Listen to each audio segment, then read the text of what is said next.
Setiap daripada kita adalah sebahagian daripada satu komuniti, keluarga, jiran dan masyarakat yang hidup bersama dalam kasih sayang dan tanggungjawab. Dalam dunia yang serba moden ini, kita mudah lupa asas yang membentuk kekuatan umat, iaitu akhlak, keprihatinan dan cinta terhadap kebaikan.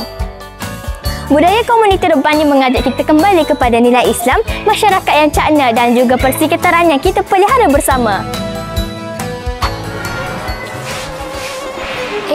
Tu Wais tu. Alah. Sian dia buat kerja sorang-sorang. Jom kita tolong dia tak? Boleh juga tu. Jom. Wais, siannya kau buat kerja seorang-seorang. Biar kami tolong tak? Oh, ya ke? Alhamdulillah. Terima kasih korang. Membantu orang lain tidak semestinya dengan wang ringgit semata-mata. Masyarakat Rabbani ialah masyarakat yang tidak menunggu orang lain berbuat baik, tetapi memulakannya walaupun dengan perbuatan yang kecil serta dengan hati yang ikhlas tanpa mengharapkan apa-apa ganjaran.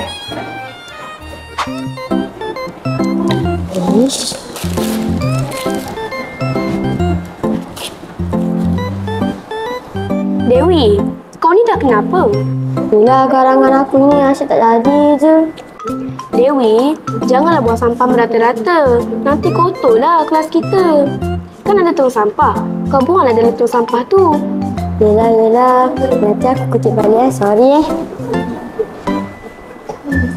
Dalam hidup bermasyarakat, kita tidak boleh duduk diam apabila nampak salah. Menegur bukan bermakna kita menghukum. Itu tanda prihatin dan juga membentuk akhlak umat. Maka, tegurlah dengan berhemah, bukan dengan marah. Nasihatlah dengan hikmah, bukan dengan sindiran. Jika setiap daripada kita menegur dengan kasih, nescaya kebaikan akan menjadi budaya, bukan sekadar nasihat. Kau cakap dengan siapa tu? Apalah.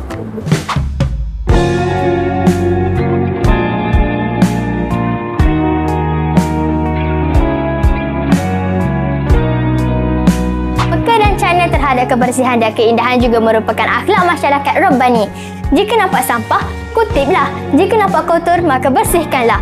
Kerana menjaga kebersihan alam ini juga adalah sebahagian dari ibadah.